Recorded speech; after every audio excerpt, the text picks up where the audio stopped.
checked out my Caitlin Clark not making the Team USA video. But I thought at the end of the video I had some good points towards the end of it. And what I was saying was simply, are the women of the WNBA truly ready for the media attention that they're really asking for? Meaning that I seen a couple of interviews and how they conducted themselves. Not saying that I don't know if they're media trained or not because they're not used to that, right? They're not used to the media and how they follow the men around, Katie, and how things go. Do you honestly, and I'm asking y'all too, because I want y'all to interact and become a part of this conversation. Do y'all honestly believe and think that the WNBA is ready for the attention that they're asking for? Because with that comes a lot of paparazzi. Your personal life becomes the internet's, especially if you're a star on a team. Any relationship you might have with a star on a team, people use that, and they always looking for something to throw in there and to compare you to somebody, right? And this is what comes with that, you know. Now everybody want to pay attention to the little things and compare this and compare that. Do you honestly think? Do y'all believe that they're ready for that? That's all I'm asking. I'm asking y'all that one question today. She said, I watched Tommy Hearns and Duran the other day. Damn. Word, word. I like that. But I mean, I just, I don't know. I don't know. You know, that's a good question, I believe. I believe that was a good question to ask. Or are they really ready for that? Because they're asking for a lot of things that's gonna now put them in the public eye in a way that they never been because they've been able to fly under the radar, right? And now they're gonna be looked at heavy and in the media. And what comes that dumb rhetorical questions that people ask, that a reporter may ask just to get underneath their skin, just to get underneath their skin, knowing they you know, and to see how they react to that and markability and so forth and so on. You said, I think the younger players are ready because they are in tune with it. I agree. I agree 100%, Katie. Good, good. I agree with that. I do, because they were raised on it, right? They were raised with the whole social media era and how to maneuver in that and how to, you know, use that for their brand and potential uh investors or so forth or so on, right? Yeah. So they're used to that. I agree. I agree for that. But do you think that as a whole they are, you know? You know, but I agree. Good reply. I believe that. All right. So Iowa, y'all. Just real quick, real quick. We ain't got to spend a lot of time on it. It's Father's Day. I don't know what y'all got going on the grills and all of that out there, but Iowa, Iowa, Iowa. Mm-mm-mm. Okay. So I think they got good coaching over there. And I just wanted to pull up some games real quick and just try to go through the schedule. You know what I'm saying? Just really as fast as possible. Illinois State should be a dub. Should be a win, right? Should be. Iowa State is in the Big 12. People are sleeping on the Cyclones a lot. They are really sleeping on Iowa State heavy. I don't know why they're not. I mean, I don't know. I hear some people talking about them that seem like they know the game of football, but then there's some people who just totally overlook them in the Big 12. Iowa State may and could possibly be the Big 12 champions. Now, and there's three teams who I think, like, I mean, obviously Utah because of the program they are, returning quarterback, everything. West Virginia because of their returning quarterback and their running backs and their core guys. They did lose some offensive linemen. That's a little, you know what I mean?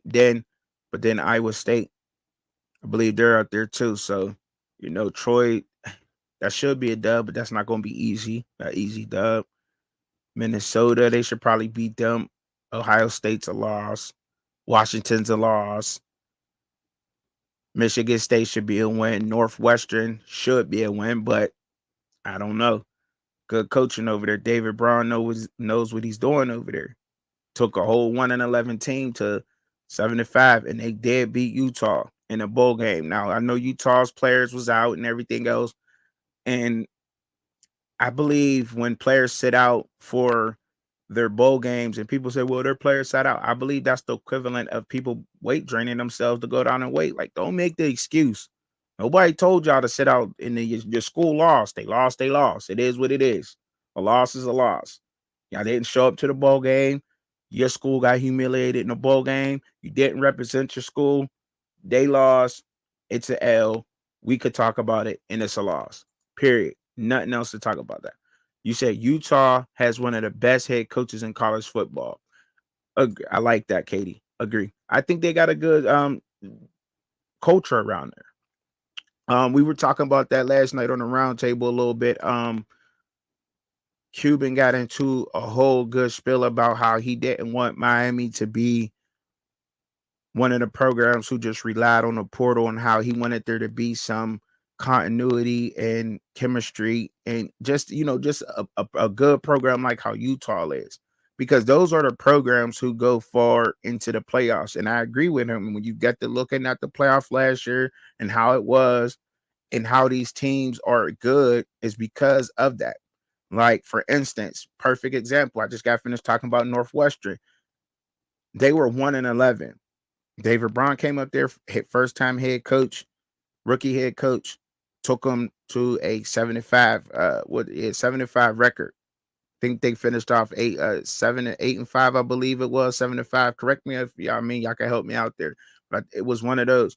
And mind you, he kept all his players from like the 1-11 team that was in the Big Ten. Came in there, changed some things up, coached them up, developed some of the guys better, a little bit better.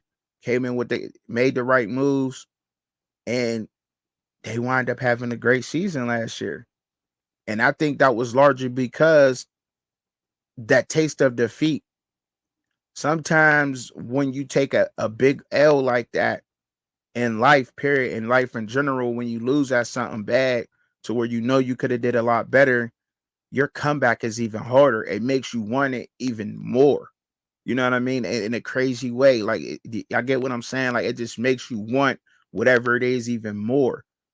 And taking out 1-11 team that got totally embarrassed in the Big Ten, going in there making a few adjustments, a few changes, and they wind up having a phenomenal season last year. I mean, to go from 1-11 to 7-5, 8-5, that's a big jump. That's a big jump. I was expecting Colorado to do something like that last year, and I don't think enough people talk about Northwestern. That just goes under the radar. Like, people really don't even talk about that. That is huge. That's big. I think there was only a couple of teams that actually did that last year. It was USF was one, um, Northwestern, and I think it was somebody else, but I can't remember the other team. But yeah, that was huge, and they did that like that. So that goes into exactly what Cuban was talking about. Shout out to Cuban out there, you know what I mean, dropping it, because that's exactly what wins games, is that they all knew how it felt to take a L. Wisconsin, I believe Wisconsin going to play a lot better. I don't think that which I call him TVD, Tyler Van Dyke. I don't think that, I said it before a long time ago. I don't know, y'all could probably pull it up, but I don't think Miami was just the right fit. I don't think it was too much for him. Just too much. The bright lights, the way that it is, distractions, Wisconsin college being like the biggest thing they got. Well, it's not the biggest thing, but it is huge. Wisconsin college football is huge. The Badgers football is huge up there. One things out there besides cornfields and crops and all that other stuff that's up that way. I ain't dissing. They do make the best cheese up there. We give them that, right? We love Wisconsin cheese. But yeah, like, I think he'll do good up in a setting like that. I think he'll be decent. Um, they're not going to probably rely on him to throw as much as they did down there in Florida. They'll run the ball more, play some good defense, and they'll let him rip it loose. I don't think that a quarterback has to have a 300-yard game to be solidified as a good quarterback. I think a good quarterback, I like game managers better. I do. I like game managers better than game changers, because I think that shows more leadership, unselfishness, a guy that could come in and manage a game. And people think that that's a bad term. Like, Why is that a bad term? By the way, I know I'm bringing that, but why is that a bad term? Being a game manager of a football, why is that a bad thing? A manager, the word manager goes into so many positive things, except when we're talking football, right? A game managing quarterback, like why is that bad? That you have to be a smart to be a manager, correct? You have to know what person is good on the fries, what person has to work the grill, the cash register, count the money, get the books right. In a football field, you got to know what lineman is in this position, what defense, what technique that is, what guy he's setting up in the B gap, the five over there, got a wide nine, got the mic over here. Got to be able to read all that, right? That's a game manager is a good football term. Correct me when I'm wrong out there, y'all. Like, why is this such a bad term? Why is people trying to take that and make it a negative? Being a game manager is actually a good thing because you're smart. You're a smart football player. You're getting out there and you're knowing things.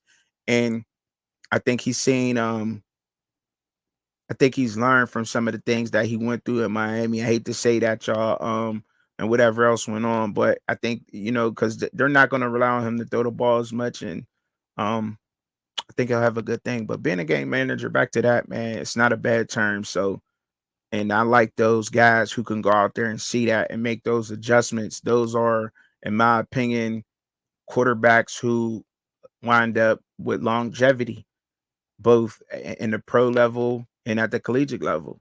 Think those are rare commodity nowadays. Think they're rare nowadays. Guys who can do that. The last few college football champs had game managers at quarterback. Thank you.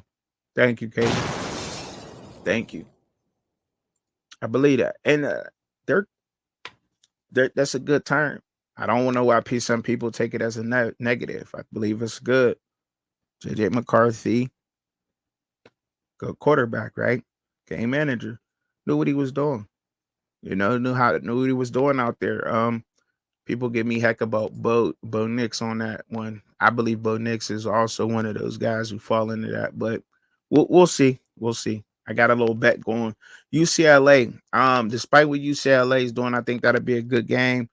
I think Iowa might get the dub just because they're used to that rookie head coach and Deshaun Foster first year. So we'll see how that goes. But I'm leaning towards Iowa with that game. Could go either way though. Could go either way because it could. But Iowa got a good program. Maryland, I think they'll lose to Maryland. Maryland's building something over there sneaky good. And Nebraska, the last game of the season. Versus Nebraska at home. I say that Nebraska gets that. I think Nebraska gonna have a better year. Matt Rule.